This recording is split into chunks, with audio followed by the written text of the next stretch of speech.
On est au tome 1 et on était au chapitre 3, l'exégèse des sources à l'interprétation. Des sources à l'interprétation. Dans le Coran, Allah utilise deux termes pour désigner le commentaire de la révélation. Le mot tafsir au verset dans la sourate 25, verset 33, où Allah dit « Et ils ne te viendront avec aucun exemple sans que nous te venions avec la vérité et une meilleure explication. » Tafsir, entre parenthèses, explication, tafsir. Et le mot ta'wil, ta'wil au verset 7 de la sourate 3, Allah Azza wa Jal dit « Ceux qui ont dans le cœur une déviation suivent ce qui est équivoque, avec pour ambition la sédition, avec pour ambition son interprétation, ta'wil, mais ne connaît son interprétation qu'Allah. » Pour de nombreux exégètes, tafsir et ta'wil sont des synonymes. Pour de nombreux autres, ils ont chacun un sens spécifique.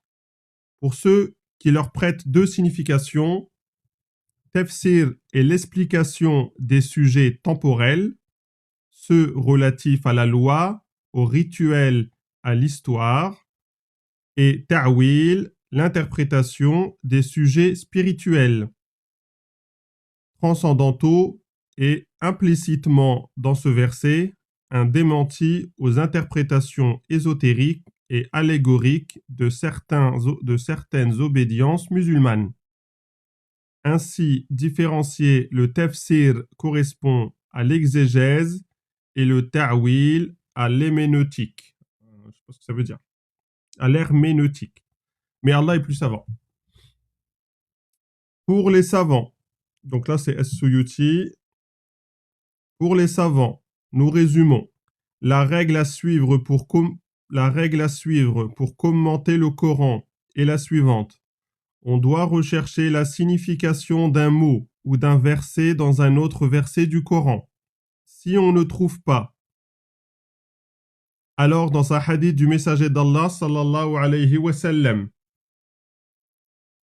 Si on ne trouve pas, alors dans le hadith d'un compagnon. Si on ne trouve pas, alors dans le hadith d'un successeur.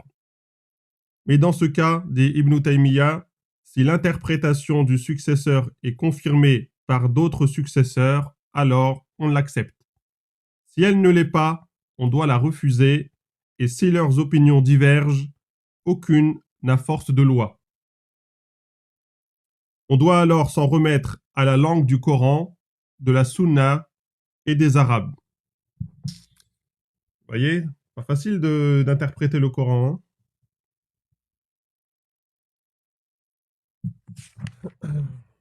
Alors, les sources. Les sources. En règle générale, les exégètes se fondent sur 6 catégories de sources pour interpréter le Coran. Combien de catégories? 6. La première est le Coran. En effet, de nombreux versets trouvent leur explication dans d'autres versets. Par exemple, dans le verset 37 de la sourate 2, « Puis Adam reçut des paroles de son Seigneur et il revint à lui », les exégètes expliquent que ces paroles sont « Seigneur, nous avons lésé nos âmes, si tu ne nous pardonnes pas et ne nous fais pas miséricorde, nous serons certes parmi les perdants. » Donc là, le verset 37 de la sourate 2 a été expliqué grâce au verset 23 de la sourate 7. La deuxième est les hadiths du messager d'Allah sallallahu alayhi wa sallam. Si ce n'est que les hadiths authentiques du messager d'Allah sallallahu alayhi wa sallam relatifs à l'histoire de la création et des nations ou expliquant la signification d'un verset du Coran sont extrêmement rares. Dans son Itqan, As-Suyuti on a recensé 249 et il conclut en disant « Tel est ce qui m'est parvenu des ouvrages d'exégète nous résumons d'exégète, toute catégorie de fiabilité confondue, de l'authentique au plus faible, sans puiser dans l'apocryphe et la fabulation. Il y a des termes, il faut comprendre. On doit cette rareté à l'interdiction du messager d'Allah, sallallahu alayhi wa sallam, de consigner ses dires afin qu'ils ne soient pas confondus avec le Coran, comme il est rapporté dans le hadith où le messager d'Allah, alayhi salatu wa sallam, a dit « N'écrivez rien de moi, que celui qui a écrit autre chose que le Coran l'efface. Parlez de moi, il n'y a pas de mal. Quant à celui qui mentira à mon sujet, il peut se préparer un siège en enfer. » Muslim. Cependant, parler de moi, il n'y a pas de mal, laisse à penser qu'il n'avait pas interdit de les mémoriser, d'où la profusion de hadiths qui lui ont ensuite été, à tort ou à raison, attribués. Il n'en demeure pas moins qu'il fallut attendre le 1er siècle pour que débute leur compilation à l'initiative du calife Omar ibn Abd al-Aziz, qui ordonna au gouverneur de toutes les provinces musulmanes et à l'émir de Médine, Abu Bakr ibn Hazm, vois ce que tu trouves de hadith de l'envoyé sallallahu alayhi wa sallam et écris-les, car je redoute que l'on enseigne la science et que s'en aillent les savants et n'acceptent que les hadiths de l'envoyé sallallahu alayhi wa sallam. Donc là c'est de Al-Bukhari. C'est-à-dire que des faussaires se mettent à attribuer des hadiths au messager d'Allah sallallahu alayhi wa sallam, et qu'il n'y ait plus d'authentiques savants pour les démentir.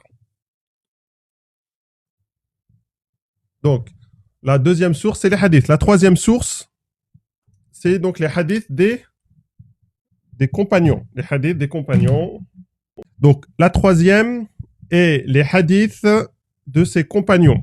Ibn Taymiyyah et d'autres que lui ont affirmé que le messager d'Allah sallallahu alayhi wa sallam a expliqué à ses compagnons la totalité ou la majeure partie du Coran, comme ceci est attesté dans le hadith où Omar a dit « Parmi les derniers versets révélés figure celui de l'usure. Le messager d'Allah alayhi wa sallam décéda avant de l'avoir expliqué. » Ahmed ibn Majah. Ces propos prouvent implicitement qu'il leur expliquait tout ce qui lui était révélé, excepté ce verset, à cause de son décès, sans quoi son exception n'aurait pas de sens. Donc, les hadiths des compagnons. En quatrième, les hadiths des disciples des compagnons. La quatrième est les hadiths des disciples des compagnons et leurs propres disciples. Donc les disciples des disciples. Tabi'i, tabi'in. Cette catégorie et la précédente sont, à n'en pas douter, les plus problématiques. En effet, en l'absence de hadith du messager d'Allah alayhi salatu wassalam, les exégètes eurent recours aux nombreux hadiths attribués à ses compagnons et leurs héritiers spirituels. Si ce n'est que contrairement aux hadiths du messager d'Allah alayhi salatu wassalam, lesquels ont tous fait l'objet d'un examen critique approfondi, ceux de ses compagnons n'ont fait l'objet d'aucun examen sérieux. D'où leur qualification par les spécialistes, non pas de hadith, mais d'information. Akhbar. On ne dit pas des hadiths, mais on dit akhbar.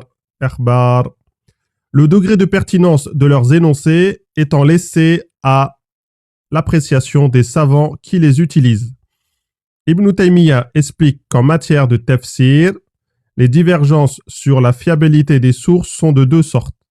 La première est celle dont la fiabilité est vérifiable par l'isnad, c'est-à-dire l'impeccabilité des rapporteurs successifs d'un hadith, et qui permet ainsi de distinguer le hadith authentique de celui qui ne l'est pas. La seconde est celle dont la fiabilité n'est pas vérifiable, mais cela ne présente aucun intérêt pour nous et les informations qu'ils nous livrent ne nous servent à rien, comme ceux qui portent sur la couleur et le nom du chien des gens de la caverne, ou le membre avec lequel on frappa la victime israélite pour la ressusciter, les dimensions et la nature du bois de l'embarcation de Nouh, le nom de l'adolescent d'Al-Khadir qu'Al-Khadir tua, ou autres récits de ce genre. Ceux dont il est établi que l'information transmise est authentique et peut être attribuée au messager d'Allah alayhi salatu wassalam, alors nous les acceptons. Ceux dont ce n'est pas le cas, du fait qu'ils ont été rapportés par des gens du livre, convertis à l'islam, comme Ka'b al-Ahbar et Wahb ibn Munabih, nous nous abstenons de les valider ou les invalider. Conformément à ce qu'a dit le messager d'Allah alayhi wa sallam, lorsque les gens du livre vous racontent des récits, ne les confirmez pas et ne les démentez pas. Ibn Kathir a dit, la majeure partie du tafsir par la tradition est parvenue aux érudits par les dévoyés juifs, persans et les musulmans originaires des gens du livre. On dit que la majorité de ce qu'ils ont rapporté porte sur l'histoire des messagers de leur communauté et les miracles cités dans leurs livres, ainsi que l'histoire d'autres communautés que les leurs, comme les gens de la caverne, la ville d'Iram, la ville aux piliers, les envoûteurs de Babylone, et tout ce qui se rapporte à l'invisible et à la fin des temps. Tous ces récits sont des affabulations et certains compagnons les ont crus. Quant à Ibn Khaldoum, il explique que les Arabes ne possédaient ni livres, ni sciences, et que la plupart d'entre eux étaient des bédouins et des analphabètes. Et lorsqu'ils désiraient s'instruire de ce que le commun des gens aspire naturellement à savoir sur l'origine et la création de l'univers, alors ils interrogeaient les gens qui avaient reçu un livre avant eux, et ils se satisfaisaient de leurs explications, telles que celles de Ka'b al-Ahbar, Wahb ibn Munabih et Abdullah ibn Salam. Les tafasir, pluriel de tafsir, se remplirent. Voilà. Donc, les tafasir se remplirent alors des récits transmis par eux et furent acceptés sans réserve tant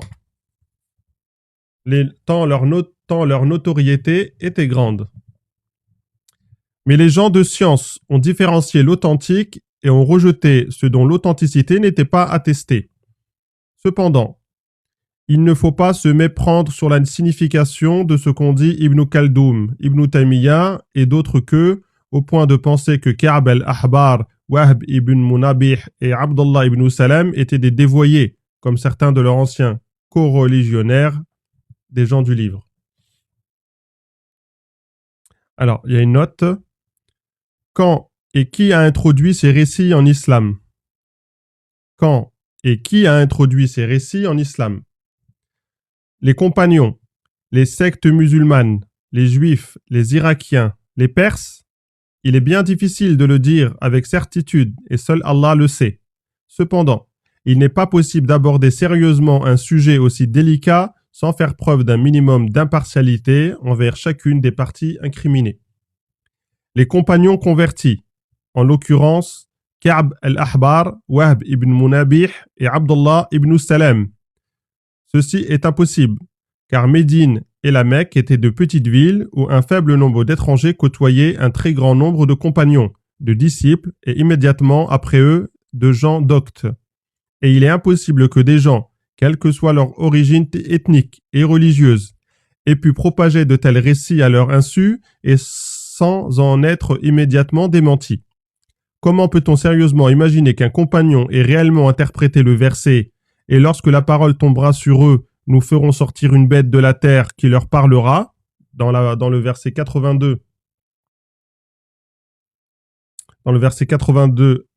sourate 27, en disant, comme nous le verrons au commentaire de ce verset, qu'elle aura une tête de taureau, des yeux de porc, des oreilles d'éléphant, des cornes de bouc, un dos de lion, la couleur d'une panthère, les flancs d'une vache, la queue d'un mouton et les sabots d'un chameau. Les non-sunnites, tels que les chiites et les mu'tazilites, ceci est peu probable, et une accusation de ce type juridiquement critiquable, car tous considèrent Allah comme leur créateur, Mohammed comme son messager et le Coran comme son livre. Et si les uns et les autres avaient sciemment introduit dans nos livres des malversations, alors elles auraient porté sur les sujets qui les opposent aux sunnites, tels que le califat pour les chiites et la vision d'Allah dans l'au-delà pour les mu'tazilites, mais pas ces récits invraisemblables qui ne servent ni les uns ni les autres. Les gens du livre, et en particulier les juifs, cette hypothèse est exacte. Mais doit être relativisée, car comme l'ont indiqué à juste titre Ibn Taymiyyah et Ibn Kathir, ces récits portent essentiellement sur l'histoire de la création, celle de leur communauté et des messagers antérieurs à l'islam, tels que les récits pour le moins insolites de Daoud et la femme d'Uri, de Suleyman et son trône, et surtout ceux de l'Exode et du veau d'or. Ces récits sont facilement identifiables, car on les retrouve sous une autre formulation dans la Bible. S'il plaît à Allah, nous reviendrons plus loin sur ce sujet au chapitre des récits israélites. Les convertis à l'islam par la force, cette hypothèse est assurément la plus plausible. Le plus probable serait que ces malversations ont été introduites dans nos livres bien plus tard, en particulier en Irak et en Perse, où, contrairement à Médine et la Mecque, le nombre de non-musulmans et surtout de convertis à l'islam par la force était très important, et le nombre de gens doctes très faible, quelques disciples de compagnons et leurs disciples. Une population confinée dans un espace géographique immense où abondaient les érudits de toutes les obédiences et de toutes les confessions religieuses. Dans son introduction, Al-Qurtubi cite, au chapitre de la mise en garde contre les hadiths des faussaires, une anecdote qui illustre très bien cet état d'esprit. Parmi eux, il y a ceux qui mendient aux portes des marchés et des mosquées et qui attribuent aux messagers d'Allah des hadiths avec des isnad authentiques qu'ils ont mémorisés et ils propagent des apocryphes en s'appuyant sur ces isnad. Ja'far ibn Muhammad at-Tayalisi rapporte qu'Ahmed ibn Hanbal et Yahya ibn Ma'in accomplirent un jour leur prière dans la mosquée d'Ar-Rusafa à Bagdad. Un dénommé Qas se leva et dit « Ibn Hanbal et Yahya ibn Ma'in nous ont rapporté qu'ils tenaient de Abd al-Razaq, d'après Ma'ma', d'après Qatada, d'après Anas, que le messager d'Allah sallallahu alayhi wa sallam a dit « Chaque fois que quelqu'un clame « Il n'est pas d'autre Dieu qu'Allah », pour chacun de ces mots, un oiseau est créé, ses serres sont d'or, ses plumes de corail. » Il énuméra ainsi l'équivalent de 20 pages. Ahmed et Yahya se tournèrent l'un vers l'autre et se regardèrent stupéfaits. Yahya demanda alors à Ahmed « Est-ce toi qui lui as dit cela ?»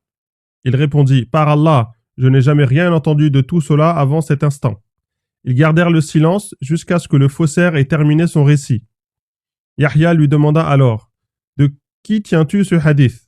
Il répondit « D'Ahmed ibn Hanbal et de Yahya ibn Ma'in. » Yahya lui dit alors « Je suis Yahya ibn Ma'in et lui Ahmed ibn Hanbal.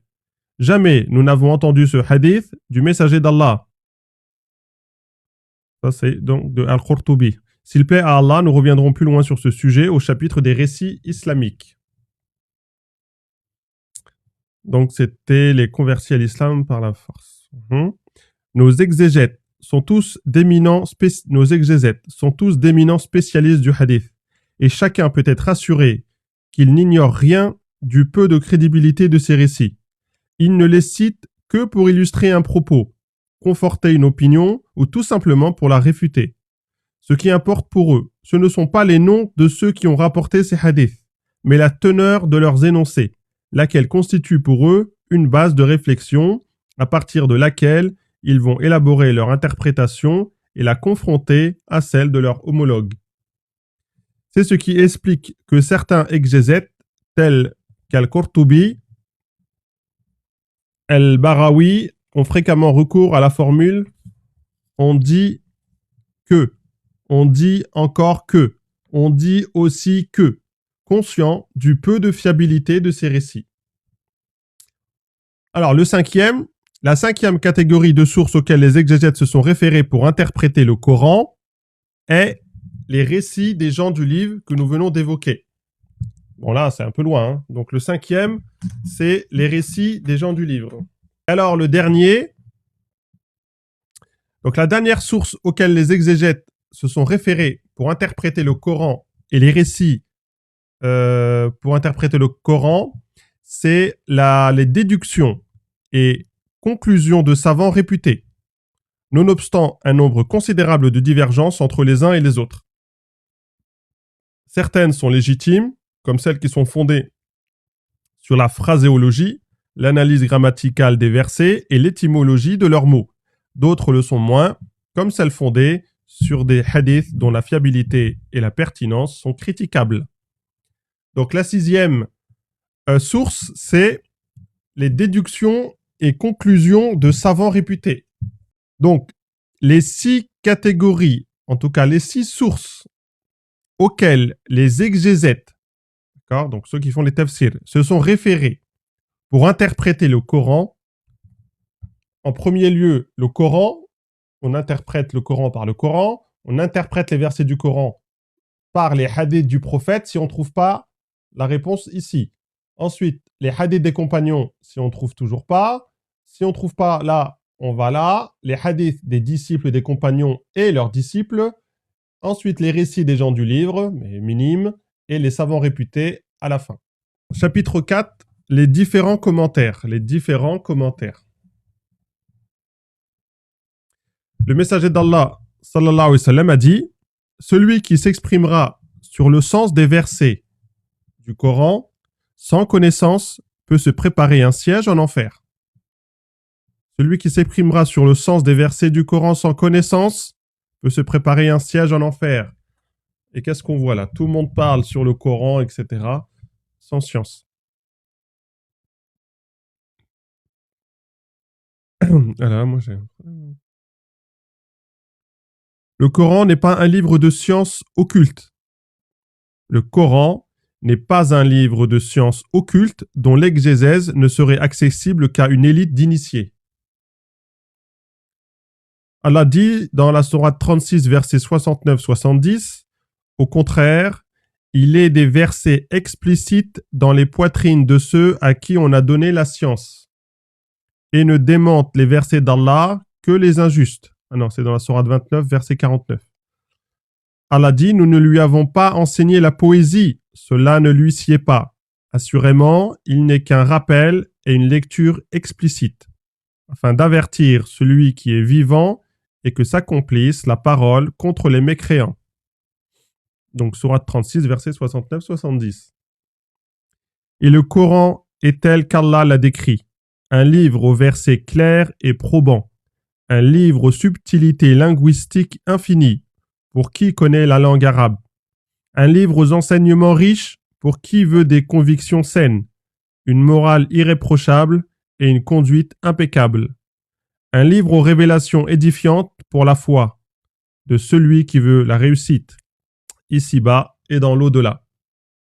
Quant à l'exégèse du Coran, elle porte principalement sur 6 thèmes: la théologie, la législation, l'éthique, l'histoire, l'eschatologie et la linguistique.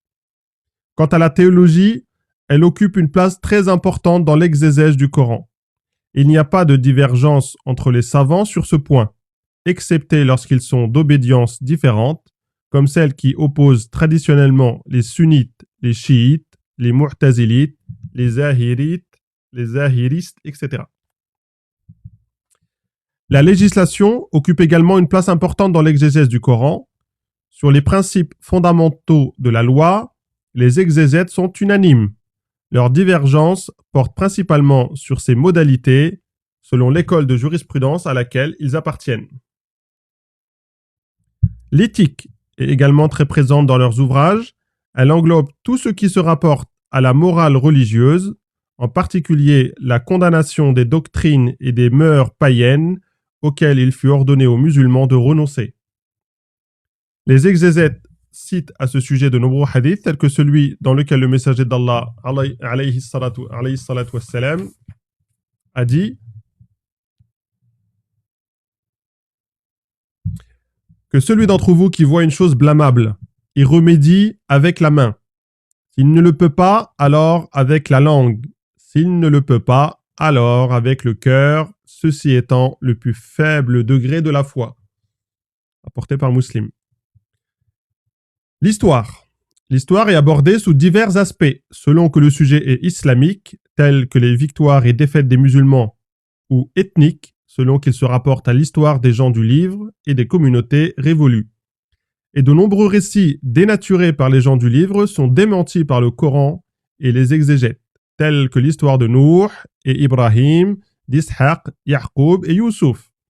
Concernant la période pré-islamique, en particulier celle relative au judaïsme et au christianisme, les exégètes n'ont pour seul matériau que ce que les historiens de ces deux religions leur ont légué à leur époque. Dans cet ouvrage, nous en citerons de nombreux exemples. En réalité, seules les sources relatives à l'islam ont une fiabilité satisfaisante. Qui plus est, elles sont souvent confirmées par des événements historiques connus des Occidentaux, tels que les grandes batailles, les couronnements, etc. L'eschatologique fait également l'objet de nombreux développements. Ils sont explicites et toujours confortés par de nombreux versets et hadiths authentiques venant réfuter les allégations des gens du livre sur le jour du jugement et les véritables promis au paradis et à l'enfer. Et enfin, la linguistique occupe une place importante dans leurs ouvrages. Elle porte, comme nous l'avons vu précédemment, sur les différences de lecture. Doit-on lire ya'maloun ou ta'maloun? Sur la phraséologie, l'analyse grammaticale et l'étymologie des mots, parfois à l'origine d'interprétations différentes. On rapporte que Omar radiyallahu anhu a dit depuis sa chair: vos recueils vous incombent. Ne vous égarez pas dans la signification des mots de votre langue. Ils demandèrent: qu'est-ce que nos recueils? Il répondit: la poésie païenne, donc pré-islamique, car elle contient le tafsir de votre livre, l'étymologie de ces mots et les significations de vos expressions. Vos recueils vous incombent.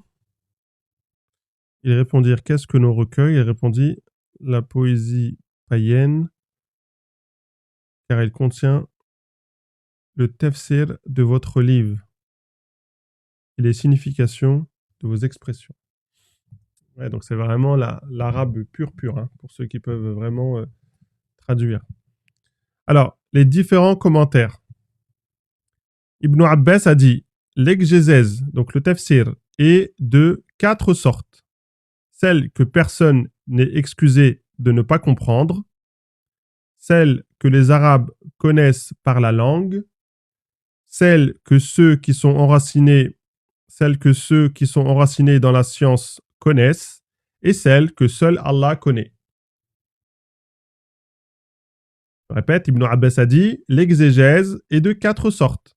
Celle que personne n'est excusé de ne pas comprendre. Donc là, ça veut dire c'est un verset explicite, tout le monde doit le comprendre de la même façon. Celle que les Arabes connaissent par la langue. Donc ça, c'est que les Arabes connaissent parce que du coup, c'est leur langue d'origine. Celle que ceux qui sont enracinés dans la science connaissent. Donc ça, c'est pour les gens de science. Et celle que seul Allah connaît. Donc, c'est des versets qu'on ne peut pas savoir. Comme par exemple, Alif Lam Mim.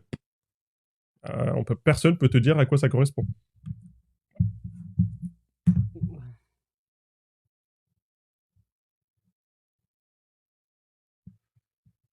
Celle que personne n'est excusé de ne pas comprendre est la théologie.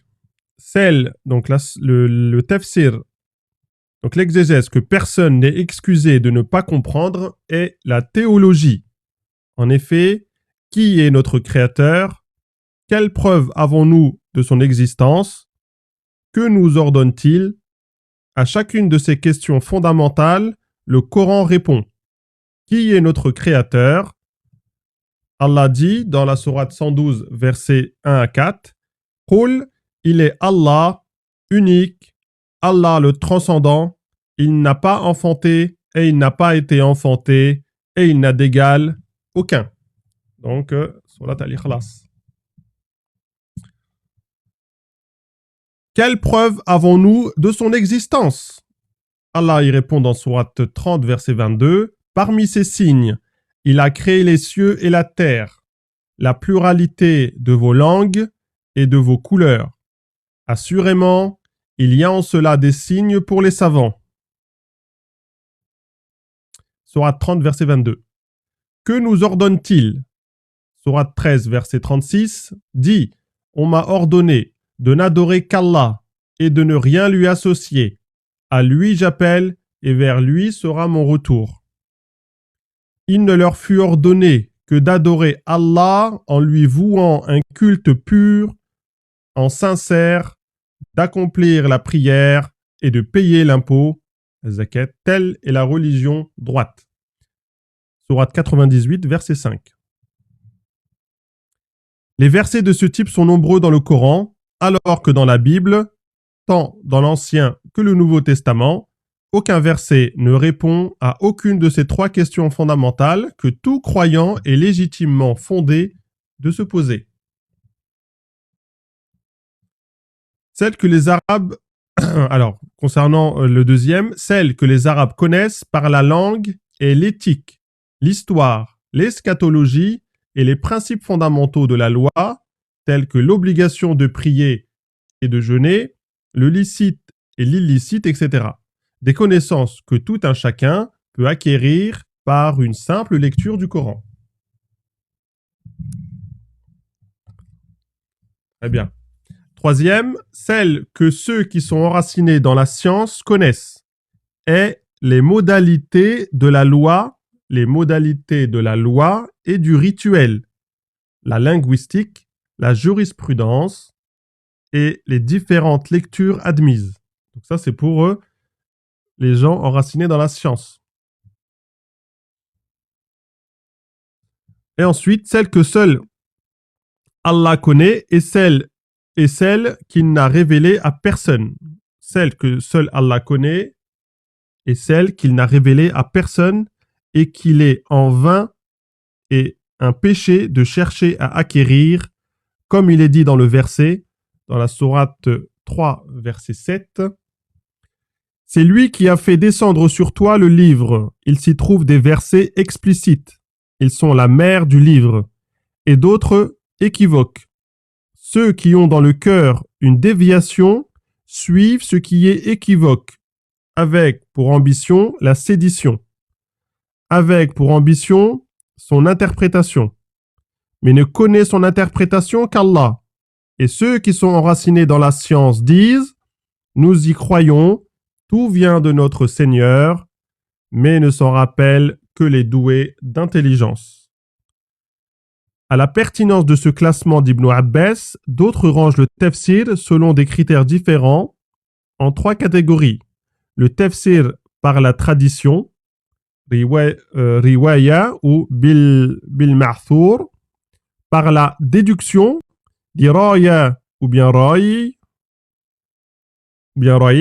et par l'allusion et l'allégorie, ishara.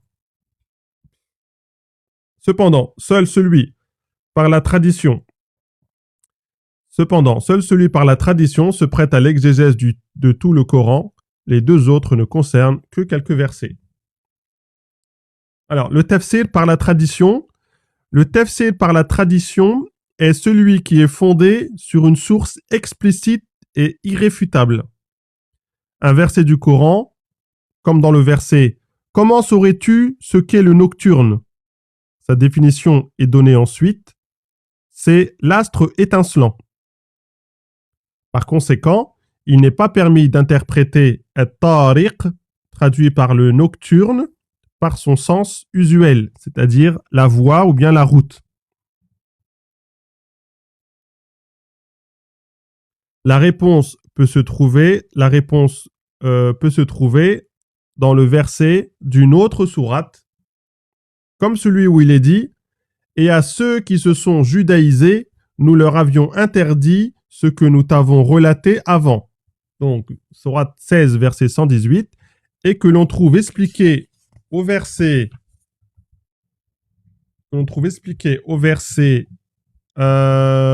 6, au verset 146 de la sourate 6. Et à ceux qui se sont judaïsés, nous avions interdit tout ce qui a un ongle. Et parmi les bovins et les ovins, nous leur avions interdit leur graisse, sauf celle que portent leur dos, leurs entrailles ou mêlées aux os. C'est ainsi que nous les avons rétribués pour leur transgression et nous sommes véridiques.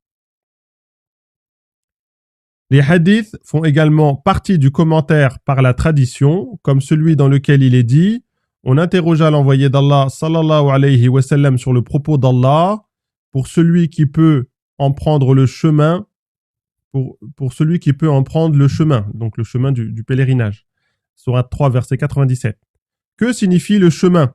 Il répondit « C'est posséder la nourriture et la monture. » C'est posséder la nourriture et la monture, ou bien encore, donc là par exemple, pour celui qui peut en prendre le chemin, vous voyez, pour celui qui peut en prendre le chemin, il faut comprendre pour celui qui peut, enfin qui possède la nourriture et la monture pour faire ce voyage. Ou bien encore celui dans lequel le messager d'Allah alayhi salatu wassalam a dit au sujet du verset « Préparez contre eux tout ce dont vous disposez de force ». Donc ça c'est dans la sourate 8, verset 60. Et Muslim ont rapporté, certes, la force est les flèches. Donc, préparez contre eux tout ce dont vous disposez de force.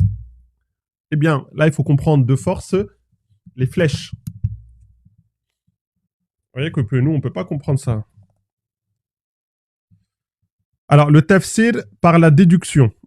Le tafsir par la déduction ou l'opinion est celui qui est fondé sur une source implicite et réfutable. Donc là, on peut réfuter. Par exemple, un récit, une coutume, un raisonnement logique, un argument historique ou linguistique, comme dans le verset « Comment saurais-tu ce qu'est le nocturne ?» Sa définition est donnée ensuite. C'est l'astre étincelant. La Pléiade ou une étoile quelconque. Ça, c'est Al-Jalaïn. Et durant la nuit, prosterne-toi pour lui.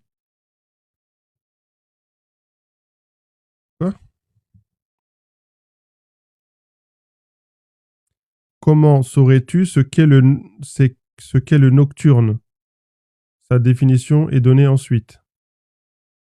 C'est l'astre étincelant. Ça veut dire la Pléiade ou une étoile quelconque. Et durant la nuit, prosterne-toi pour lui. Donc, et durant la nuit, c'est au Maghrib et au Rahcha. C'est comment c'est traduit. Et glorifie-le d'une nuit prolongée. Là, ils disent que de Al-Jalalayn, c'est ses 2/3, sa moitié ou son tiers, comme il est dit à la sourate l'enveloppé. Tu fais sortir le vivant du mort et tu fais sortir le mort du vivant, sourate 3, verset 27, c'est-à-dire tu fais sortir la graine du plant et le plant de la graine, le palmier d'un noyau et le noyau d'un palmier, le croyant de l'incroyant et l'incroyant du croyant, etc. Et ça, c'est donc d'Ibn Kathir.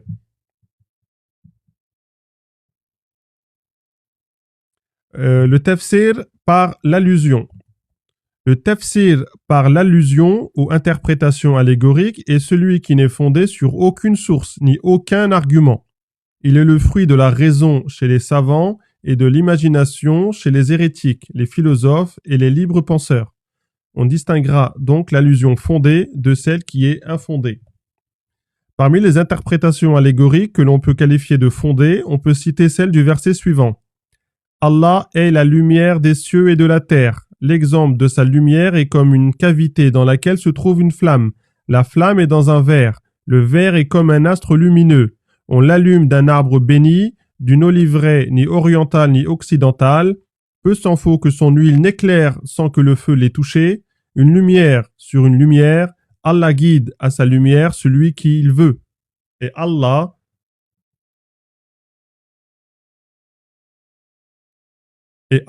frappe les exemples aux gens. Et Allah demeure de toutes choses très savant.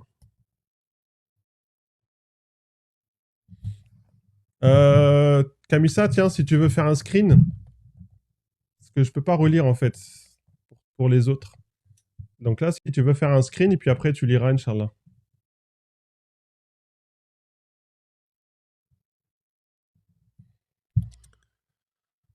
Selon son interprétation allégorique, on dit sa lumière est celle de Mohammed, alayhi salatu wassalam.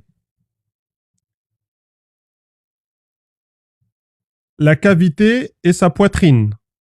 La flamme est la prophétie. Le verre est son cœur et l'huile est la révélation. Pour Ibn Omar, la cavité et la poitrine de Mohammed, le verre et son cœur, la flamme et la lumière qu'Allah a placée dans son cœur, on l'allume d'un arbre généalogique béni dont la racine est Ibrahim alayhi salam, et Allah a fait rayonner la lumière dans le cœur de Mohammed comme il l'a fait rayonner dans le cœur d'Ibrahim. Ibn Qa'b dit, la cavité est Ibrahim, le verre est Ismaïl et la flamme est Mohammed. On l'allume d'un arbre béni dont la racine est Adam alayhi salam, ni oriental ni occidental, donc ni comme un juif ni comme un chrétien, mais comme un orthodoxe, hanif, donc un musulman. Parmi les interprétations allégoriques,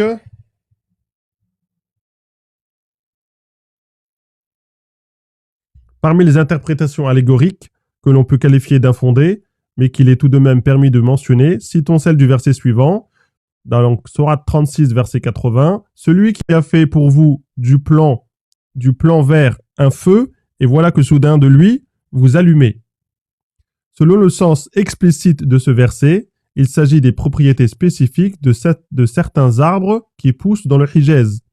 Selon son interprétation allégorique, on dit, selon Ahmed ibn Mu'ayd al-Nahwi, celui qui a fait pour vous du plan vert, c'est-à-dire Ibrahim, un feu, donc une lumière, c'est-à-dire Mohammed. Et voilà que soudain de lui vous allumez, c'est-à-dire que vous y puisez votre religion. Ah ouais, comment il faut déduire tout ça? Celui qui a fait pour vous du plan vert, celui qui a fait pour vous, c'est-à-dire Ibrahim, un feu, une lumière.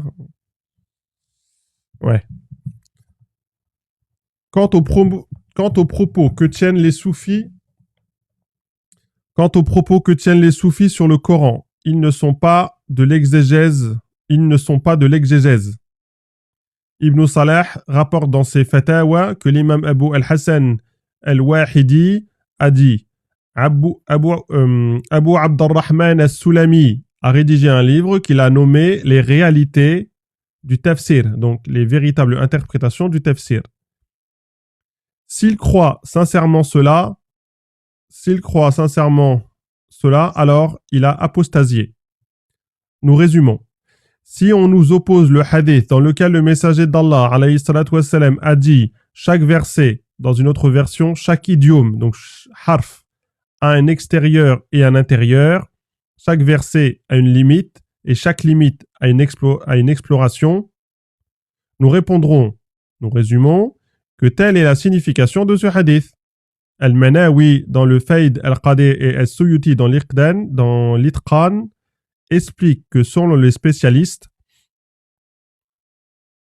le sens apparent est sa récitation, celle que tout à chacun peut entendre, et le sens implicite est sa signification, celle que seuls les linguistes, les juristes et théologiens sont capables de comprendre. La limite est celle de l'entendement humain qu'Allah a fixé, et l'exploration est tout ce qui relève du domaine de l'investigation, tels que les causes de la révélation, les articles de loi, etc. Il est important de préciser qu'il ne s'agit pas, de la part de ces savants, d'une condamnation du soufisme, tasawwuf, et du droit que leurs élites ont d'interpréter le Coran. La preuve en est qu'Al-Dhahabi, dans son célèbre Siyar A'lam al-Nubula, et As-Suyuti dans son Tabaqat al-Mufassirin ont livré dans des termes très élogieux la biographie de nombreux maîtres soufis.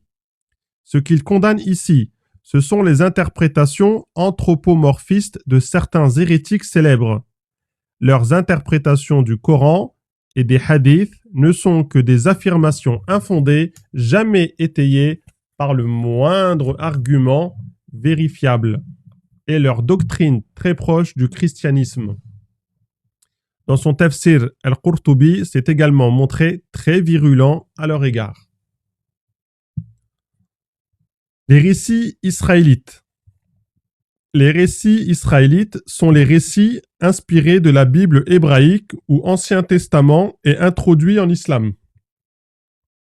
Les historiens et exégètes musulmans se sont parfois appuyés sur ces récits pour interpréter certains versets du Coran. Tout ce qui se rapporte à la période pré-islamique est d'origine juive. En témoigne l'arabisation de nombreux noms propres, tels que Séphora en Safoura, Uri en Uriya, Samuel en Shemuil, Siméon en Shemoun. Abu Huraira rapporte que les gens du livre lisaient la Torah en hébreu et l'expliquaient en arabe aux gens de l'islam. Le messager d'Allah dit alors à ce sujet: ne confirmez ni n'infirmez les récits des gens du livre. Dites seulement, nous croyons en Allah, en ce qu'on a fait descendre vers nous, en ce qu'on a fait descendre vers Ibrahim, Ismaïl, Ishaq, Yaqub et les tribus, en ce qui fut donné à Moussa, et en ce qui fut donné à Isa, et en ce qui fut donné à tous les envoyés de la part de leur Seigneur. Nous ne faisons de distinction entre aucun d'eux, et nous lui sommes soumis. Sourate 2, verset 136. Dans un autre hadith, le messager d'Allah a dit: transmettez de moi ne serait-ce qu'un verset, citez les récits israélites, ce n'est pas un mal. Que celui qui aura délibérément menti à mon sujet se prépare un siège en enfer. Parmi les récits israélites qu'il est permis de citer et que l'on retrouve dans tous les commentaires, citons pour l'exemple celui du verset: Ô gens, craignez votre Seigneur qui vous a créé d'un seul être, qui de lui a créé son épouse. Sourate 4, verset 1. Les exégètes expliquent: Ô gens, craignez votre Seigneur qui vous a créé d'un seul être, et Edem. Edem est un commentaire par la déduction de l'exégèse musulman. Qui de lui, donc de sa côte gauche. De sa côte est une information israélite. De celle qu'on ne doit ni confirmer ni infirmer et qui n'est pas un mal de citer. Une information non vérifiable inspirée de la Bible. Donc dans la Bible, c'est dit: l'Éternel fit peser une torpeur sur l'homme, donc Edem, qui s'endormit. Il prit une de ses côtes et forma un tissu de chair à sa place. L'Éternel Dieu organisa en une femme la côte qu'il avait prise à l'homme et il la présenta à l'homme.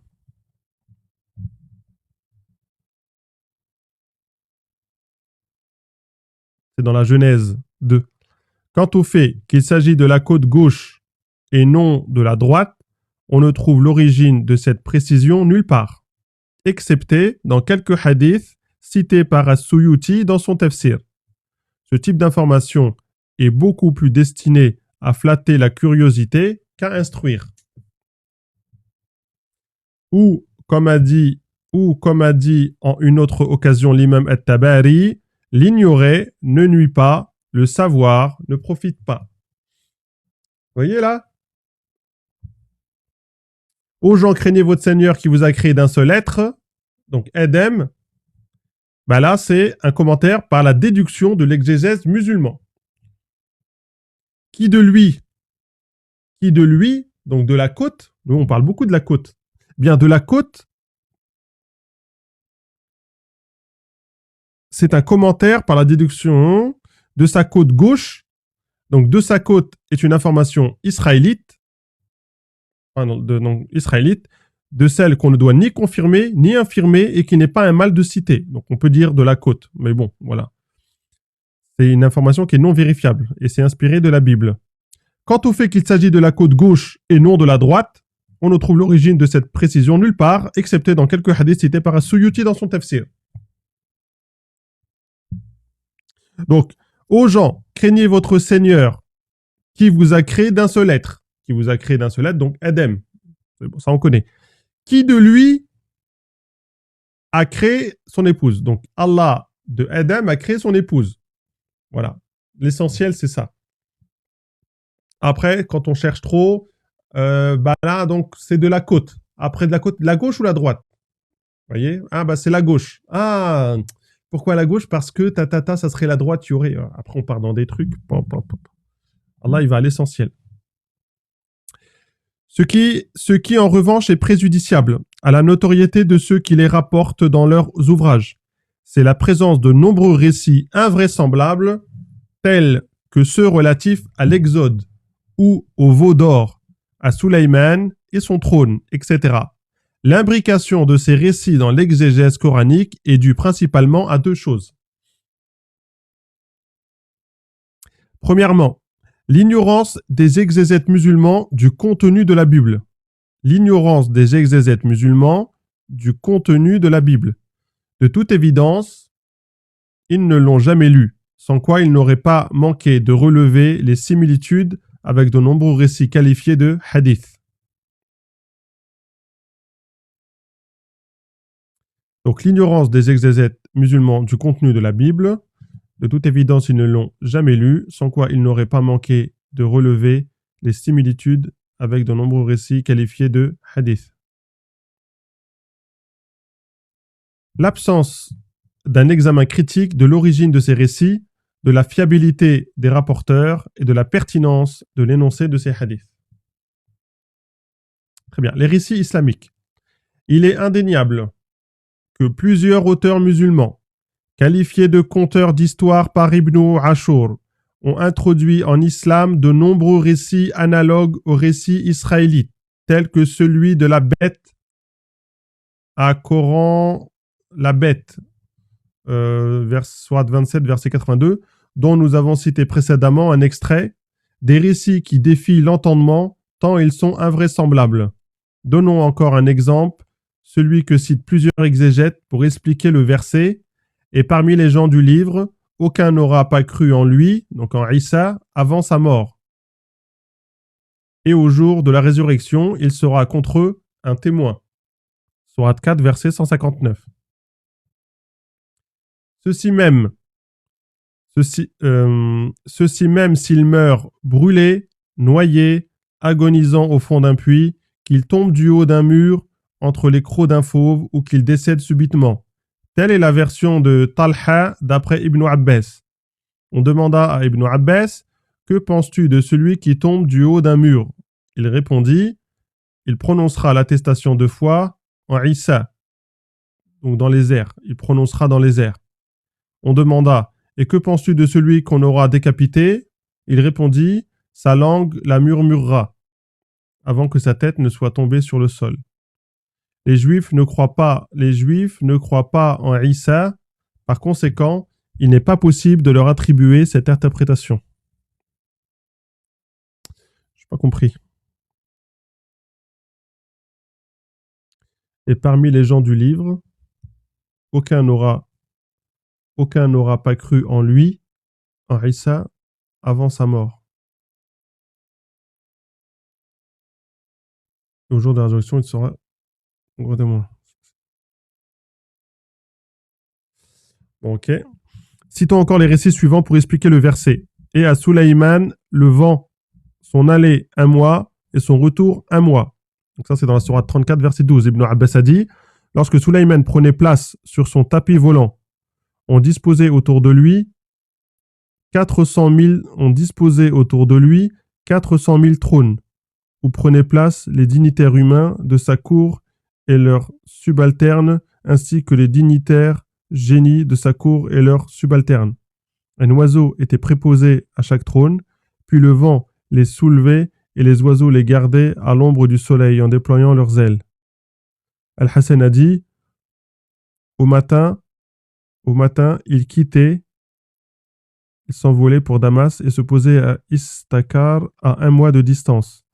Puis il quittait Istakar et passait la nuit à Kaboul à 1 mois de distance pour un cavalier rapide. On dit encore qu'il déjeunait à Ra'i et dînait à Samarkand. Ah ouais, ça c'est des trucs invraisemblables ça. Je sais pas où ils vont chercher ça. Subhanallah. Dans cet ouvrage, nous citerons plusieurs autres récits israélites et islamiques, donc des récits à vous faire bondir, indignes de figurer. Chapitre 5, les exégètes, donc de la science à la plume. On peut principalement ranger les exégètes en 3 catégories ou générations. La première est celle des 3 premiers siècles, celle des compagnons, de leurs disciples et des disciples des disciples, ceux de la citation à la version. Comme nous l'avons expliqué au début de notre introduction, c'est-à-dire un enseignement verbal d'un maître à son disciple. La deuxième est celle de leurs héritiers spirituels du 3e au 7e siècle, plus précisément depuis Ibn Jarir al-Tabari à Jalal ad-Din al-Suyuti. La troisième est celle des érudits du 7e siècle à nos jours, de Jalal ad-Din al-Suyuti à nos contemporains. Les précurseurs du tafsir. Parmi les compagnons, 10 sont réputés pour leur connaissance du tafsir. 4 premiers califes, Abu Bakr, Omar, Uthman et Ali.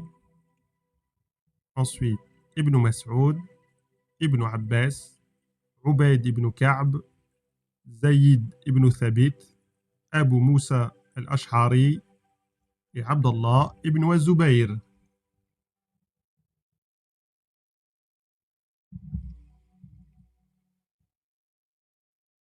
Concernant les 4 premiers califes, celui dont on a recensé le plus grand nombre de hadiths est Ali ibn Abu Talib.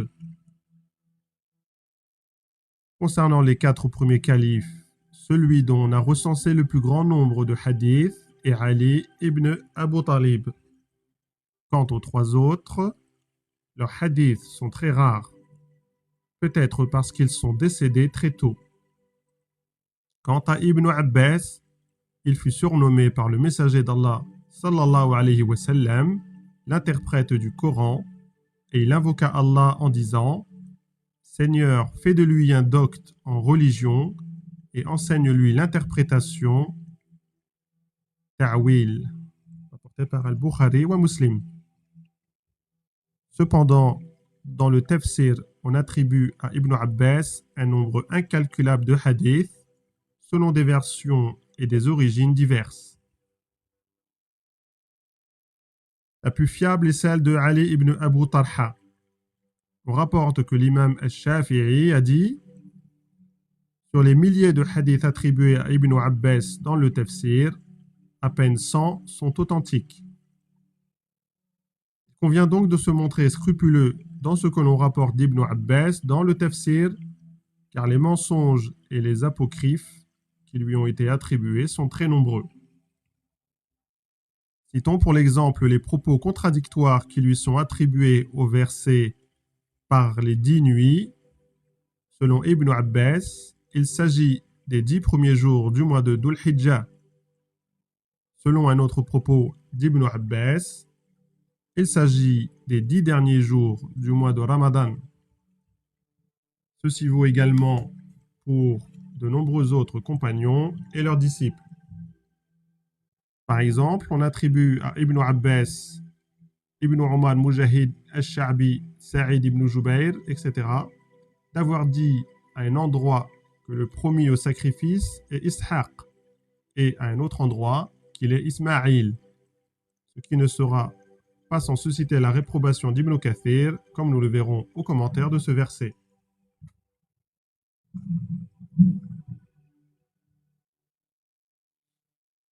Après les compagnons, viennent leurs disciples, ou, comme disent les savants en arabe, les suivants, at-tabi'in. Et nous pouvons ranger ces suivants en 3 catégories. Nous résumons. Celle des exégètes de la Mecque, de Médine et d'Irak.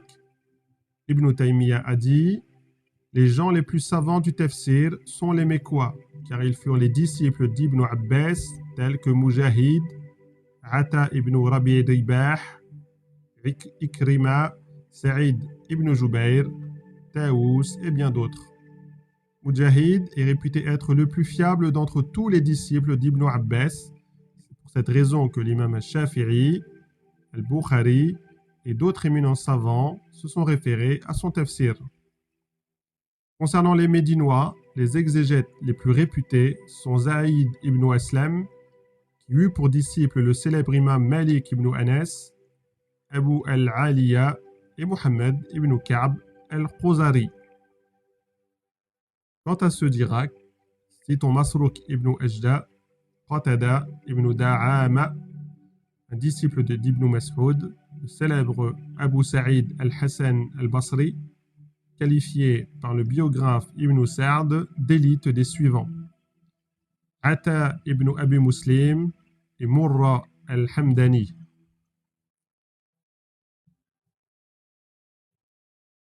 Tels sont les précurseurs du tafsir. La majeure partie de leurs propos provient des compagnons. Puis, après cette génération, de nombreux tafsirs furent rédigés réunissant les propos des compagnons et des suivants, comme celui de Sufyan ibn Uyayna, Ishaq ibn Rawiya, etc. Suivèrent après eux Ibn Jarir al-Tabari, Ibn Abi Hatim, Ibn Majah,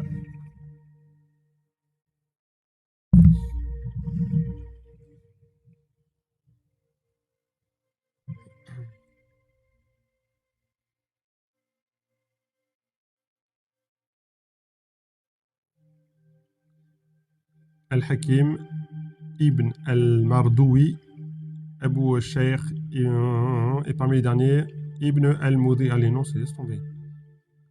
Tous les hadiths cités dans le tafsir ont une chaîne de rapporteurs, donc isnad, remontant aux compagnons, aux suivants et suivants,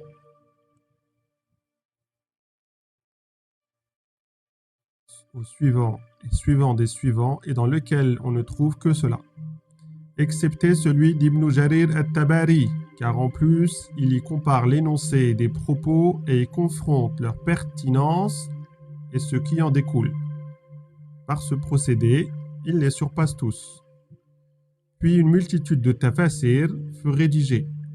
Dans ces derniers, leurs auteurs se sont dispensés de citer les chaînes de rapporteurs des hadiths qu'ils citaient. Ils rapportèrent alors des propos tronqués dans lesquels s'imbriquaient d'autres propos, à tel point qu'on ne distingua plus l'authentique de l'apocryphe. Des ouvrages furent ensuite rédigés par des gens doctes, chacun se focalisant sur sa spécialité. Le grammairien, sa seule préoccupation est l'analyse grammaticale et la multiplication des analyses possibles, l'énumération de règles de grammaire et ce qui en résulte de concordances et divergences, comme l'ont fait Al-Wahidi dans le Basit et Abu Hayyan dans le Bahr. Le conteur, il ne s'intéresse, quant à lui, qu'à la collecte des récits et aux chroniques des anciens, qu'ils soient authentiques ou pas, comme l'a fait Al-Thalabi. Le juriste, quant à lui, peu s'en faut que la jurisprudence le conduise des ablutions à l'accouchement des enfants. Il se dispense tant dans son argumentation qu'elle finit par ne plus avoir aucun lien avec le verset, comme l'a fait Al-Qurtubi.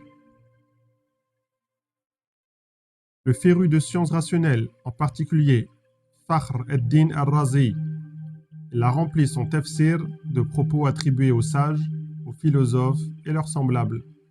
Allant d'un sujet à un autre, il obtient des hypothèses surprenantes en l'absence d'arguments crédibles en relation avec le verset. L'innovateur, il n'a d'autre ambition que de dénaturer la signification des versets ou de les faire correspondre à sa doctrine. Chaque fois qu'une idée saugrenue lui est suggérée, il se l'approprie.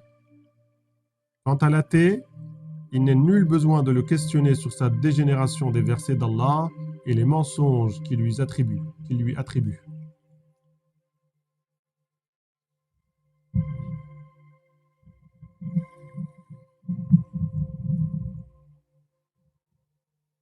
Note. Même s'il s'est montré quelque peu virulent à l'égard de ses homologues orthodoxes. As-Suyuti ne condamne pas pour autant le recours à la grammaire et à la jurisprudence pour expliquer un verset. Car s'appuyer sur le verset que l'on commente pour dénigrer les allégations d'une secte, expliquer un de ces mots par la poésie, conforter ou dénigrer un argument juridique ou historique, tout cela est une bonne chose. Suyuti le fait également dans le Tafsir d'Al-Jalalayn. Ce qu'il condamne ici, ce sont les développements démesurés et complexes de ses pairs.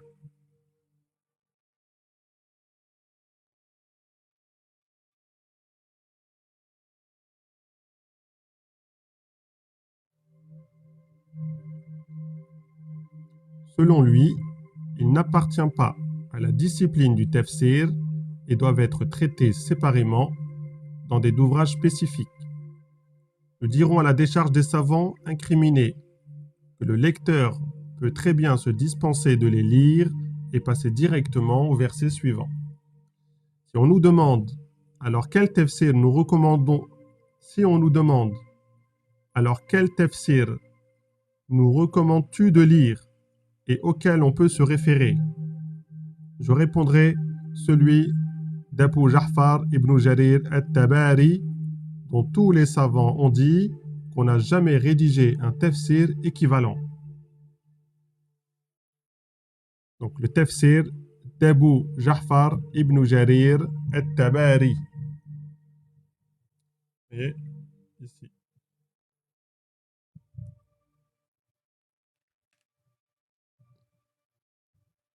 Là, on va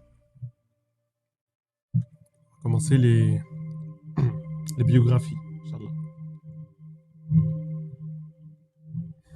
Dans ce chapitre de conclusion, nous nous limiterons à la biographie des exégètes auxquels nous nous sommes référés dans notre ouvrage, leur nombre étant trop important. At-Tabari. Abu Ja'far Muhammad ibn Jarir At-Tabari est né en 224 de l'Hégire, en Perse, en Iran, près de la mer Caspienne à Amol. Comme de très nombreux savants, il est plus connu sous le nom du gentilé de la région dont il est issu, en l'occurrence celle du Tabaristan, d'où son surnom At-Tabari. At-Tabari. Cependant, le fait qu'At-Tabari et de nombreux exégètes soient perses ou irakiens ne signifie pas nécessairement qu'ils soient des autochtones de souche, car ces deux pays ont été conquis par les compagnons et nombreux sont ceux qui s'y sont installés pour y enseigner le Coran et diffuser l'islam. Fils d'un très riche agriculteur, At-Tabari quitta néanmoins sa famille et sa ville natale pour s'instruire des sciences religieuses auprès des plus éminents savants de son époque. Pour cela, il entreprit de nombreux voyages d'études. Certains dureront quelques mois, d'autres plusieurs années. Il se rendit successivement à Rai, dans les environs de Téhéran, où il étudia divers sujets, puis en Irak, à Bagdad, où il étudia la jurisprudence. Toujours en Irak, il étudia à Koufa les sciences du hadith et des différentes lectures. Puis il revint à Bagdad, où il se consacra à l'étude des sciences coraniques et de la jurisprudence selon l'école shafi'ite. De nouveau sur la route de la science, il se rendit en Syrie et au Liban, à Beyrouth. Et en 253 en Égypte, à Foustat dans les environs du Caire, où il demeura de nombreuses années.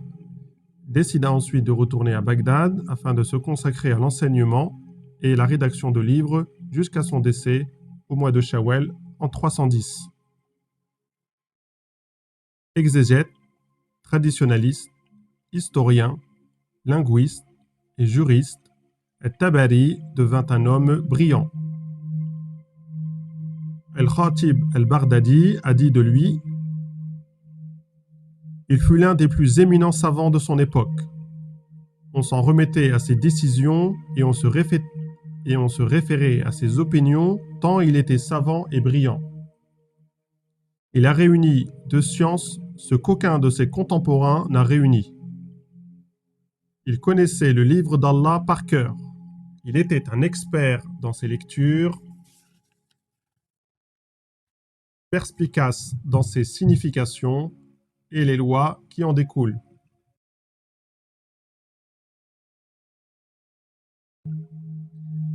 De ce qui est authentique et ce qui ne l'est pas, ce qui l'abroge et la valide, bien instruit des propos des compagnons et de leurs suivants, de l'histoire des gens et leurs chroniques. At-Tabari est l'auteur d'au moins 13 ouvrages, dont son célèbre livre d'histoire intitulé Tariq al-Umam wa al-Muluk et 11 autres livres, dont l'un est resté inachevé, mais le plus célèbre est son tafsir intitulé Jami' al-Bayan Ayn Ta'wil Ayy al-Qur'an, un commentaire par la tradition. Cette œuvre, en 15 volumes, présente 3 particularités. La première est qu'At-Tabari y a réuni tous les propos attribuables aux messagers d'Allah, alayhi salatu wassalam, à ses compagnons et leurs héritiers spirituels. La deuxième est la répétition, car selon un principe bien connu des savants musulmans, plus le nombre de compagnons partageant une même interprétation est important, et plus sa crédibilité est grande. Et At-Tabari cite parfois jusqu'à 10 interprétations identiques attribuables à autant de compagnons et disciples différents. La troisième est sa conclusion. Après avoir confronté les différentes interprétations, il désigne celle qui, selon lui, est la plus pertinente en se fondant sur un verset, un hadith, la grammaire, la poésie, etc. Il est un fait indéniable qu'il y a eu un avant et un après At-Tabari. Avant lui, ses homologues n'ont rédigé que des tafasirs partiels, quelques versets ou sourates. At-Tabari a réuni dans son ouvrage tout ce qui avait été dit de crédible, de la première à la dernière sourate du Coran.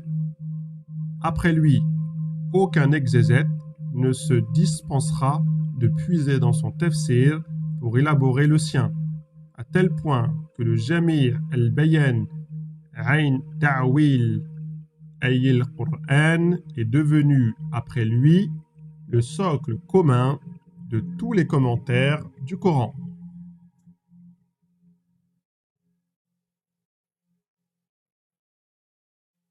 Le deuxième, Al-Mawardi.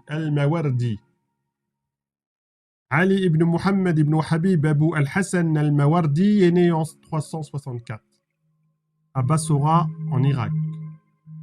Il tient son surnom d'Al-Mawardi du métier de son père qui distillait et vendait de l'eau de rose. Il naquit sous le règne des califes abbassides, à l'époque où l'activité culturelle islamique était à son apogée. À Bassora, il acquit ses connaissances en jurisprudence sous l'autorité du plus éminent de ses juristes shafi'ites, Abu al-Qasim al-Saymari, et à Bagdad, sous celle de son homologue Abu Hamid al-Isfarayini. Lorsqu'il fut un savant accompli, il s'établit durablement à Bagdad, où il exerça la fonction de magistrat dans de nombreuses villes. Il s'y adonna également à l'enseignement, à l'exégèse et la rédaction de nombreux ouvrages sur le droit, l'éthique, la langue arabe, la philosophie et l'exégèse. Proche du pouvoir, Al-Mawardi pour les latins, Al-Boassen pour les latins, et surtout un juriste shafi'ite, un sociologue et un politologue spécialiste de droit public et administratif, d'où la rédaction de nombreux ouvrages consacrés à ces sujets, tels que les statuts gouvernementaux, les codes du ministre et de la conduite de l'État, éthique du juge, éthique profane et religieuse. Traduit en Occident, en plusieurs langues, certains de ces ouvrages sont encore édités de nos jours. Cependant, cette proximité avec le pouvoir et les privilèges qu'elle confère, ainsi que l'étendue des connaissances d'Al-Mawardi, ne furent pas sans susciter la jalousie de la part de ses homologues qui, dans un premier temps, lui reprochèrent d'avoir accepté le titre de juge des juges, au motif qui ne convenait à aucune créature. Indifférents à leur allégation, ils l'accusèrent d'avoir des affinités avec les thèses mu'tazilites, alors qu'il ne faisait, comme le feront d'après lui, comme le feront après lui Al-Ghazali et Al-Razi, que s'intéresser à leur doctrine. Ibn Sabri a dit, en réalité, il n'était pas un mu'tazilite, mais allégué sur le destin. Cette secte, était la plaie de cette époque.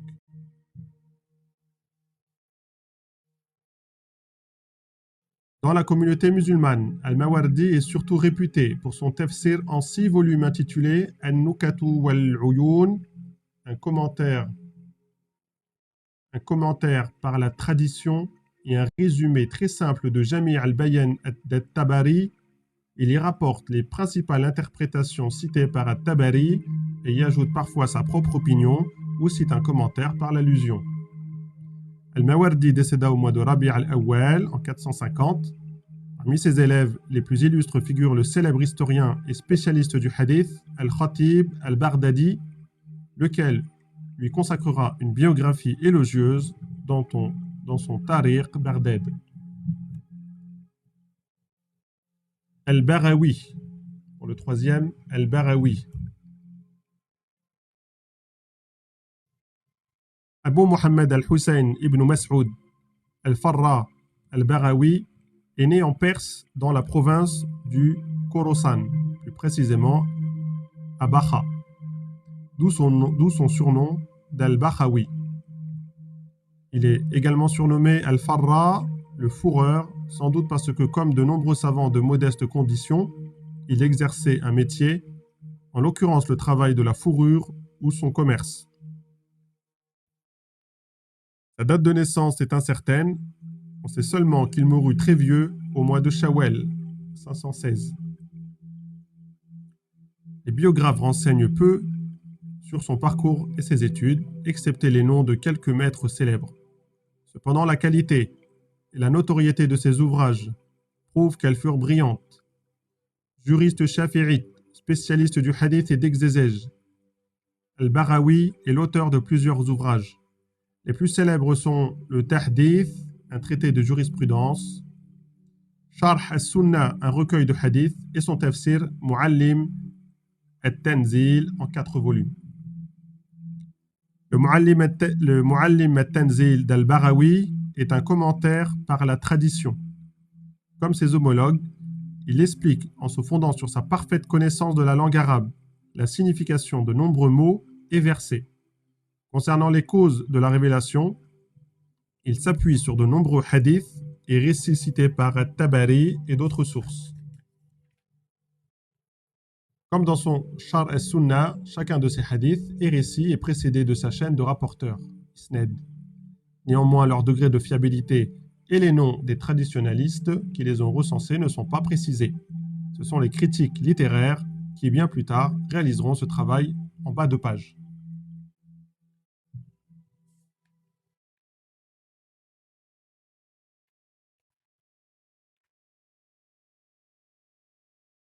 Al-Razi, Muhammad ibn Umar, Fakhr al-Din al-Razi, al-Qurayshi, al-Bakri, est né au mois de Ramadan 544, en Perse, dans la province du Khorasan, dans la ville de Rai, qui curieusement donne le gentilé de Razi au lieu de Rai. Quant à Al-Qurayshi, Al-Bakri, Ibn Qalikan et As-Suyuti expliquent que cette précision est ajoutée car il était un descendant d'Abu Bakr as-Siddiq. Éminent juriste shafi'ite, il acquit ses connaissances en jurisprudence auprès de son père, lui-même élève de Al-Barawi, dont nous venons de résumer la biographie. Puis, comme ses homologues, Al-Razi entreprit de nombreux voyages pour étudier les sciences religieuses auprès de maîtres réputés.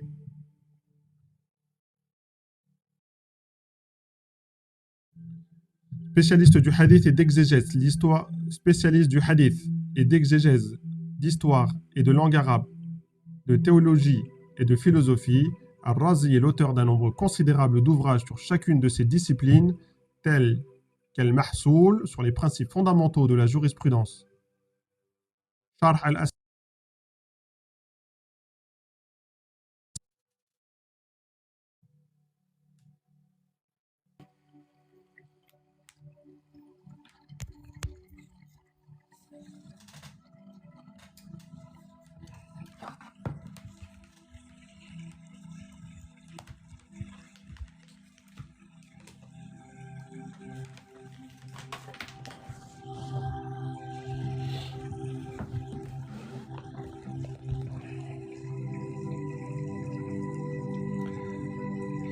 I'jaz al-Qur'an sur le miracle du Coran, de nombreux ouvrages philosophiques et les commentaires de l'œuvre de plusieurs auteurs.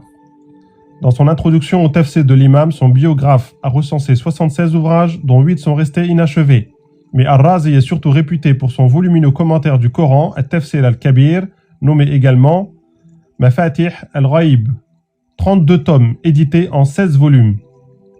Cependant, son intérêt pour la philosophie et ses positions contre les théologiens mu'tazilites lui ont valu de la part des biographes d'être rangé parmi les exégètes spécialistes du qalem, c'est-à-dire selon son acception philosophique, la dialectique et la logique, l'art de raisonner et de convaincre par des arguments logiques.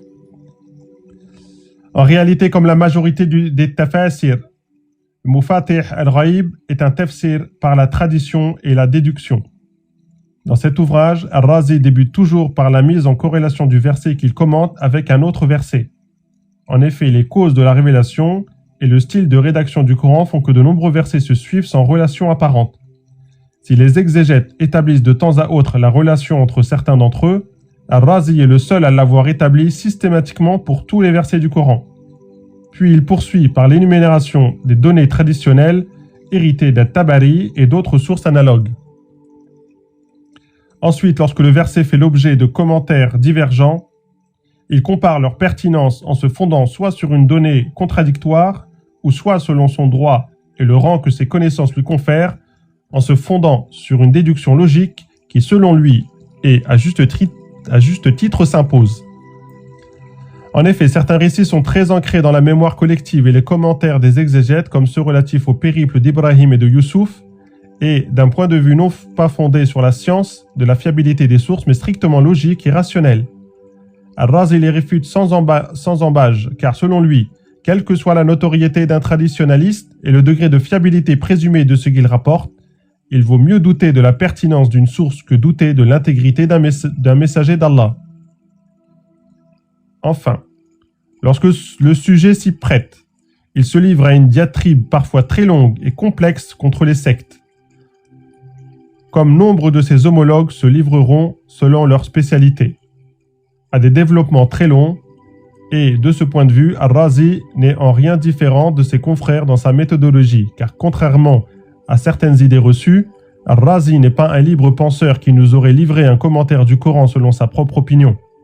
Sa singularité réside seulement dans son engouement pour la philosophie et le recours à la dialectique pour dénigrer les thèses des mu'tazilites et des karamites, ses deux principaux adversaires en théologie.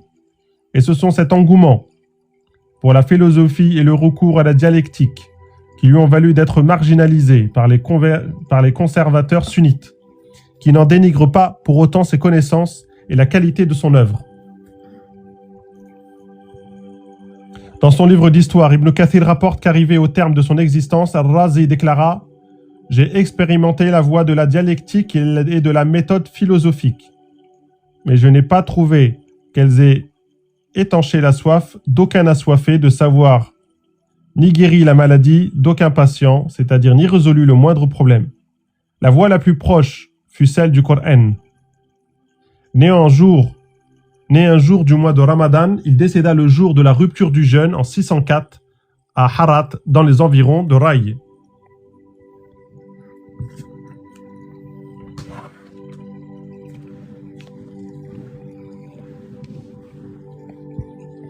Al-Qurtubi. Abu Abdallah Muhammad ibn Ahmed al-Andalusi, Al-Qurtubi, est né en 610, donc en 1214 de l'année chrétienne, en Espagne, dans la province de Cordoue, d'où son surnom d'Al-Qurtubi. Fils d'un modeste agriculteur, son père fut tué avec de nombreux musulmans par les troupes chrétiennes en 627. Donc il avait 17 ans. Alors qu'il labourait leurs champs. Il acquit ses premières connaissances à Cordoue auprès de savants réputés en jurisprudence, hadith, exégèse et langue arabe. Puis, pour échapper à l'invasion des chrétiens et leur vindicte, il se réfugia en Égypte où il devint un maître accompli dans toutes ses disciplines. Al-Qurtubi est l'auteur de plusieurs ouvrages dont les plus célèbres sont At-Tadhkira sur les affres de la mort et de l'au-delà et son tafsir intitulé Al-Jami' li Ahkam al-Qur'an, 20 tomes édités en 10 volumes. Généralement, Al-Qurtubi débute le commentaire du verset par les données traditionnelles, ses références privilégiées étant celles d'At-Tabari et Al-Barawi, auxquels il a emprunté de nombreux récits et hadiths, puis il aborde l'exégèse sous différents aspects. Étymologie des mots, syntaxe grammaticale, confirmation ou infirmation des arguments de ses homologues, réfutation des allégations des sectes et des hérétiques, juriste malikite, chevronné. Lorsque le verset s'y prête, il consacre un chapitre très long à tous les articles de la loi, ablution, prière, zakat, etc. Après s'être établi quelque temps à Alexandrie et au Caire, il s'installa définitivement à Mouniou Bani Qassib, où il décéda en 671. Sa tombe existe toujours. Une mosquée a été construite à proximité en 1971 et porte son nom. Ibn Kathir, Imad ad-Din, Abu al-Fida, Ismail ibn Omar ibn Kathir ibn Daou ibn Kathir al-Qurashi est né en 700 en Syrie, dans le village de sa mère à Mijdel, une localité de Bousra dans les environs de Damas.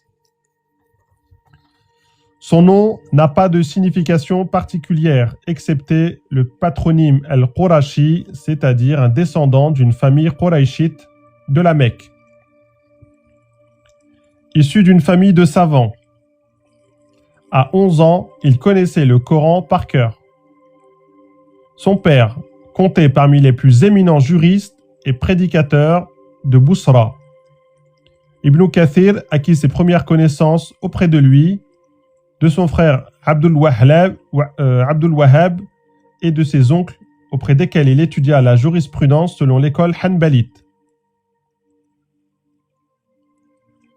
Puis, toujours dans les environs de Damas, il étudia la jurisprudence selon l'école shafi'ite auprès du cheikh Taqi ad-Din al-Fazari et du célèbre imam al-Nawawi et adoptera cette école.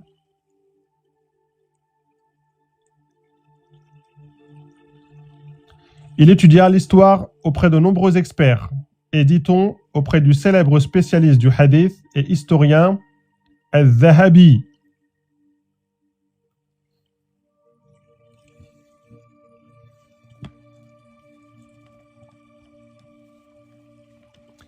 Mais le plus éminent de tous ses maîtres, et celui auquel il fut le plus attaché, est le cheikh al-Islam ibn Taymiyyah. Cependant, son attachement et sa fidélité à Ibn Taymiyyah lui vaudront quelques déboires de la part des soufis et des imams malikites de Damas, très hostiles à Ibn Taymiyyah. Les maîtres auprès desquels Ibn Kathir a étudié sont très nombreux, on en compte une centaine.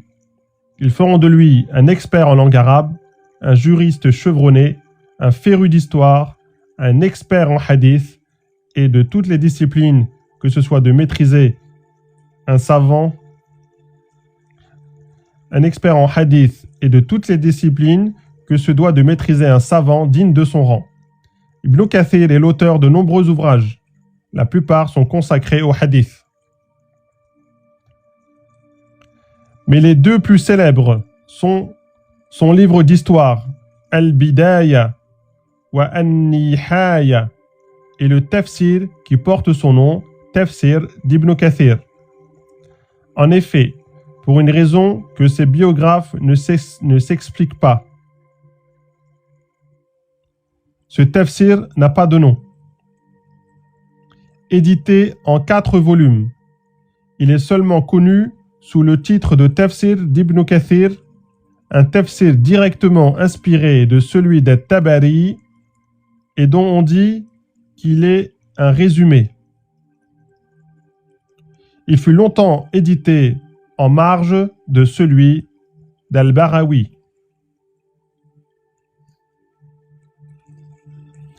Mais Ibn Kathir est avant tout un historien et surtout un spécialiste du hadith, promu par ses pairs au rang de Hafiz, le plus haut degré, le plus haut grade dans la hiérarchie des savants de cette discipline.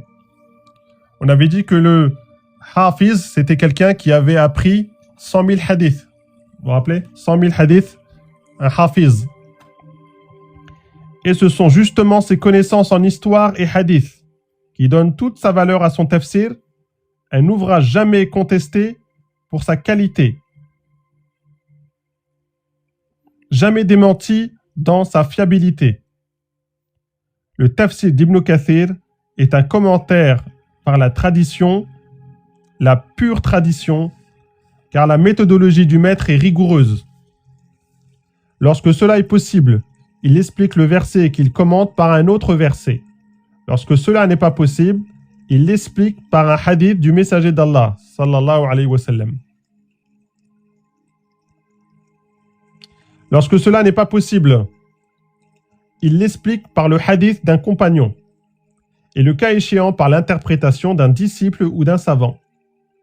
Tous les exégètes ont eu à cœur de démentir les allégations des sectes et des hérétiques de leurs époques.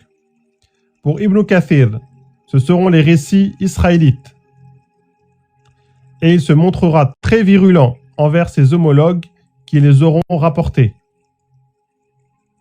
Il décéda à Damas en 774, donc à l'âge de 74 ans, et fut enterré à côté de son illustre maître, Ibn Taymiyyah.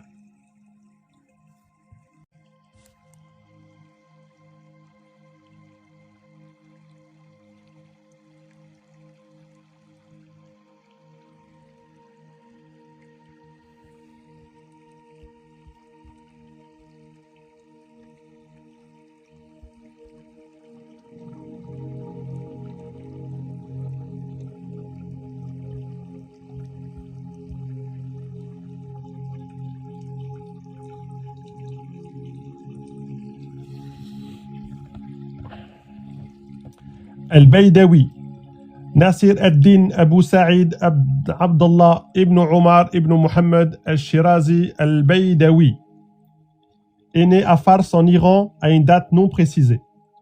Théologien et exégète, on sait peu de choses sur l'imam al-Baydawi, al-Baydawi, al-Baydawi, al-Baydawi, si ce n'est qu'il est devenu célèbre par son tafsir intitulé Anwar al-Tanzil wa Asrar al-Tahwil, un tafsir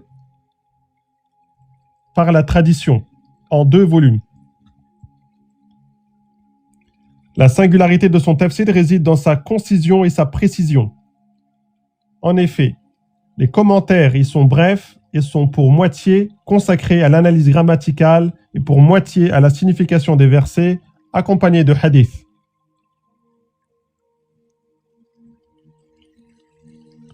Al-Baydawi termine chaque sourate avec un hadith louant les mérites de sa lecture.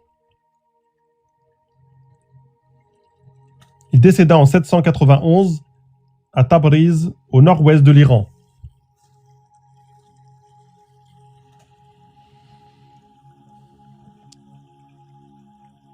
Abadi Majd ad-Din Muhammad ibn Yaqub al-Fayrouz Abadi est né en Iran, à Shiraz, dans la province du Fars, en 728. Il se rendit en Irak, en Égypte, en Syrie et au Yémen, à Zabid, où il exerça la fonction de magistrat et y demeura jusqu'à sa mort en 817. Juriste shafi'ite, exégète, historien, spécialiste du hadith, grammairien et lexicographe, Al-Fayrouz Abadi est l'auteur d'au moins un livre sur chacune de ces disciplines. Mais il est surtout un homme de lettres dont l'œuvre la plus connue est son dictionnaire intitulé Al-Qamus al-Muhit. un ouvrage célèbre dans tout le monde arabe.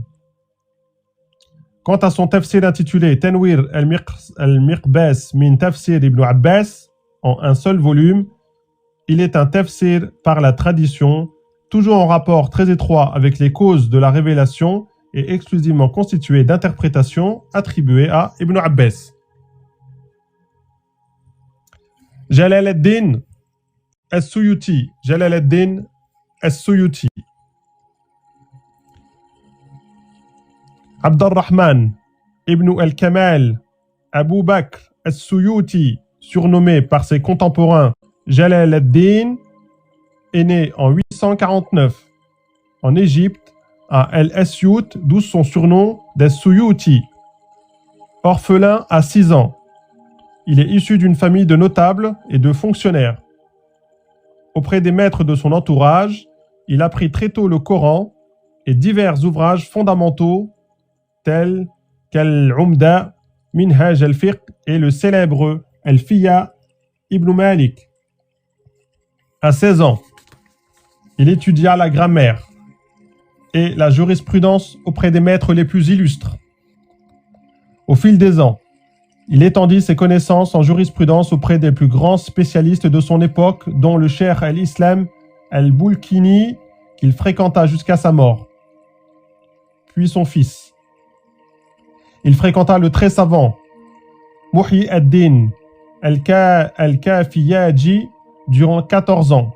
Auprès de lui, il étudia le tafsir et la langue arabe.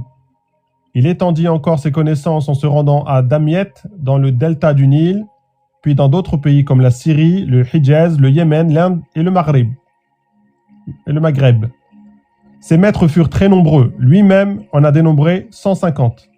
Il devint un expert en tafsir, hadith, jurisprudence, langue arabe et histoire. À 40 ans, il s'isole et se met à rédiger jusqu'à sa mort. À 40 ans, il s'isole et se met à rédiger jusqu'à sa mort en 911. Ses ouvrages sont nombreux dans toutes les disciplines. Médecine, histoire, biographie, jurisprudence, tafsir, hadith. Certains sont volumineux, comme son tafsir en 6 volumes. D'autres sont de moyenne importance, comme son Tariq al-Khulafa sur l'histoire des califes en 2 volumes. Les autres sont des lettres de réfutation de quelques pages, sans doute compilées par les éditeurs, comme le Hawi fil Matawi en 2 volumes. Citons parmi ces livres les plus célèbres Al-Jami' al-Sakhir, dans lesquels il cite 10 031 hadiths, et les commentaires de l'œuvre de plusieurs traditionnalistes tels que Malik, Al-Hakim, Muslim, Ahmed, At-Tirmidhi, celles de spécialistes du hadith tels que Al-Nawawi, Ibn al-Hathir et Al-Hathami.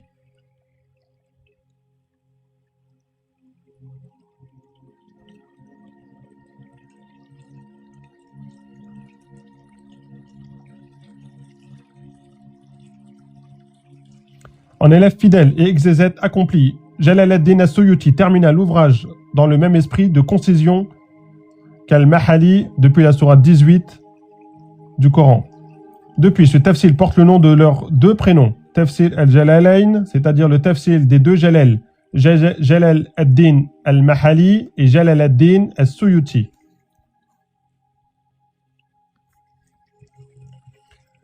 Toutes ces connaissances réunies feront d'As-Suyuti l'élite des exégètes après At-Tabari. En effet, son tafsir intitulé Ad-Durru al-Manthur fi Tafsir al-Ma'thur est un authentique tafsir par la tradition. Dans cet ouvrage, As-Suyuti s'abstient de tout commentaire. Il ne fait que citer du plus authentique au plus faible les hadiths du messager d'Allah, de ses compagnons et leurs disciples. Dans l'Itqan, il écrit « J'ai composé un livre dans lequel la chaîne de rapporteurs des explications des hadiths du messager d'Allah et de ses compagnons est établie. Il s'y trouve environ 10 000 hadiths entre le suspendu et l'élevé. Par la grâce d'Allah, je l'ai terminé en 4 volumes et intitulé Tarjuman al-Qur'an. Alors que je le rédigeais, j'ai vu dans un très long rêve le messager d'Allah alayhi salatu wassalam, indiquant que cet ouvrage était agréé. Dans l'introduction consacrée au tafsir ad-Durr al-Manthur, il écrit « Après avoir rédigé mon tafsir, il m'est apparu que la longueur des isnad le rendait fastidieux à lire. Je les ai donc supprimés pour ne citer que les énoncés des hadiths et les noms de ceux qui les ont rapportés. Je l'ai ensuite renommé ad-Durr al-Manthur, Tafsir al-Manthur. Comme pour At-Tabari, il est indéniable qu'il y a eu un avant et un après As-Suyuti.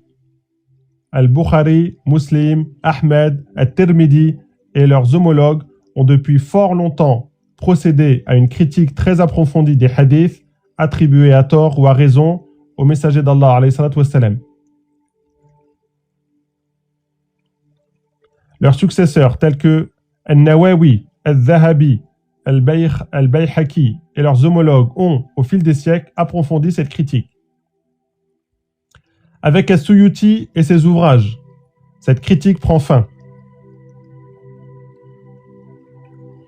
Si ce n'est qu'excepté quelques-uns, les hadiths de ses compagnons et leurs disciples n'ont pas bénéficié d'un tel examen, et pour Az-Zarqani, ce travail reste à faire. Après As-Suyuti, on ne peut plus réellement parler d'exégètes, mais plutôt d'érudits, c'est-à-dire des savants qui vont composer des ouvrages de synthèse. Excepté celui d'Al-Alousi, il s'agit surtout d'ouvrages dépourvus de récits israélites et islamiques, privilégiant la concision. Ah, il nous reste une page. Le dernier, Al-Alousi. Ah non, encore 4. Al-Alousi. Abu al-Fadl Shihab ad-Din al-Alousi est né en Irak, à Bagdad en 1217. Vous voyez, en 1802, ère chrétienne, vous voyez, ça se rapproche. Juriste, exégète et spécialiste du hadith. Il acquit ses connaissances auprès d'éminents savants. Enseignant et mufti, il exerça ses fonctions de nombreuses années à Bagdad. Mais Al-Alousi est surtout réputé pour son tafsir intitulé Ruh al-Ma'ani, un tafsir par la tradition et l'allusion en 15 volumes conséquents.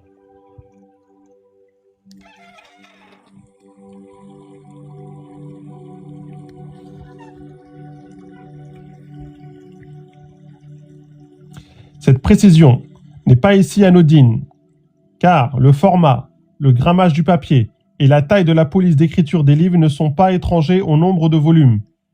Dans celui-ci, le format est standard, le grammage du papier est très fin et la police d'écriture réduite au minimum tolérable. En effet, la singularité de cet ouvrage réside dans la somme considérable de son contenu. Tous les hadiths, récits et opinions de ses prédécesseurs y sont rapportés. Il est en quelque sorte, toute fiabilité confondue, un répertoire de tout ce qui s'est dit. Ce tafsir est également réputé pour ses commentaires par l'allusion. Al-Alousi décéda dans sa ville natale en 1270.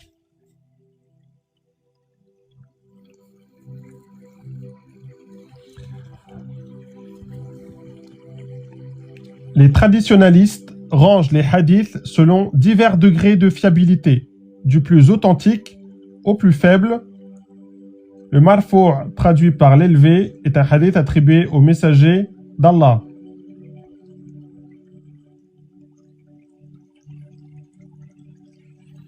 Le marfou', traduit par l'élevé, est un hadith attribué au messager d'Allah, rapporté par un disciple sans que le nom du compagnon qui l'en a instruit soit cité. Le mawqouf, traduit par le suspendu, est un hadith attribué à un compagnon, rapporté par un disciple, sans que le nom du compagnon qui l'en a instruit soit cité. Quoi ?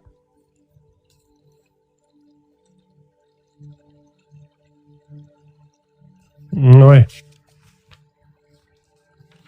Alors, vous pouvez retenir ça. Hein. Donc, un hadith marfou', un hadith marfou',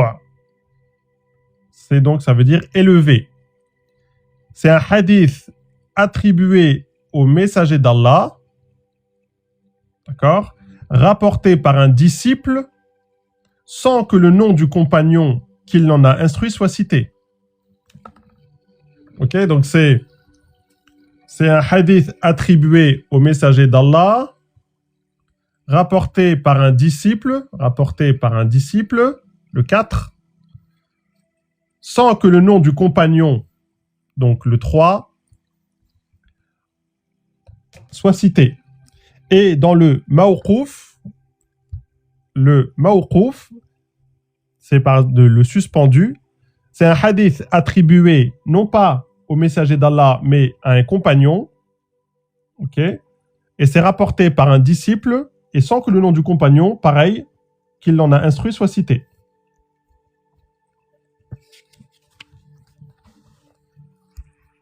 Allez, on s'arrête sur cette page-là. Et après, la prochaine fois, on commence tout de suite avec l'isti'adha et la fatiha. On commence directement dans le tafsir. Donc la prochaine fois, soyez là. Ça, c'était que l'introduction. Après, on rentre dans le vif du sujet, Inch'Allah. Et là, ça va être après encore plus intéressant, Inch'Allah. Ibn Ashur, Muhammad al-Tahir Ibn Ashur est un théologien tunisien. Ah, tunisien. Né en 1879, mort en 1973. Recteur de l'université Zitouna en Tunisie. Qadi et Mufti malikite. Il occupa de nombreuses fonctions dans les instituts islamiques et organisations musulmanes. Il est l'auteur d'une trentaine d'ouvrages religieux portant sur le droit musulman, la littérature et langue arabe. Son œuvre principale est son commentaire du Coran, Tafsir al-Tahrir wa al-Tanwir, 30 tomes édités en 12 volumes, un tafsir certes par la tradition, mais surtout axé sur la langue arabe. Az-Zuhayli, Wahbah Mustafa Az-Zuhayli est un théologien syrien. Né en 1932, mort en 2015. Vous voyez, c'est récent, hein, mort en 2015. Exégète, juriste, enseignant, prédicateur et auteur réputé. Il occupa de nombreuses fonctions dans les instituts islamiques et organisations musulmanes. Il est l'auteur d'une dizaine d'ouvrages religieux. Les deux plus célèbres sont Al-Fiqh al-Islami wa Adilatuhu, un ouvrage de jurisprudence comparée, en 9 volumes, et Al-Tafsir al-Munir, un tafsir par la tradition, en 16 volumes. Wow. Concernant ce tafsir, comme tous ceux postérieurs d'As-Suyuti, il ne rapporte rien qui n'ait pas été dit. Néanmoins, il se distingue par sa méthode. Il débute par la définition du vocabulaire utilisé dans le verset et son analyse grammaticale et linguistique. Puis, il commente le verset en se fondant sur les exégètes classiques. Il conclut par l'enseignement que peut en tirer le lecteur pour lui-même. Ah ouais, il débute par définition du vocabulaire utilisé dans le verset et son analyse grammaticale et linguistique. Az-Zuhayli. Et on finit par As-Sabouni. Mohamed Ali As-Sabouni est un théologien syrien, né en 1930, mort en 2021. 2021, 5 ans. Professeur en sciences coraniques à l'université de la Mecque, auteur en particulier de 2 ouvrages, l'un consacré au droit coranique et le second à l'exégète intitulé Safwat al-Tafasir, un tafsir par la tradition en 3 volumes.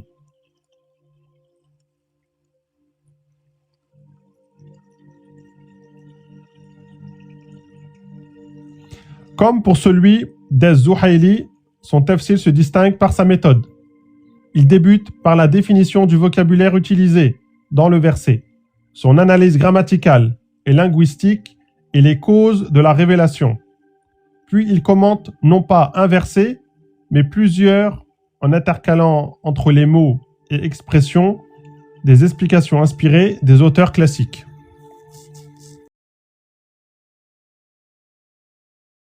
Voilà, on s'arrête là. C'était donc la page 66. On démarrera la prochaine fois sur al-isti'adha, donc la formule de protection. Ensuite, la basmala, la formule d'introduction. Et ensuite, avec la sourate al-Fatiha, donc l'exégèse de la sourate al-Fatiha. Et on commencera avec la sourate al-Baqarah. Le tafsir, c'est celui-là, le livre. C'est tafsir, commentaire du Coran, le laurier de l'exégèse coranique, selon At-Tabari, Ibn Kathir, Al-Qurtubi, Al-Baydawi, Al-Razi. Aux éditions Tawhid. Et là, c'est le tome 1 de la sourate 1 à 7. C'est le volume 1. Parmi les meilleurs tafsirs.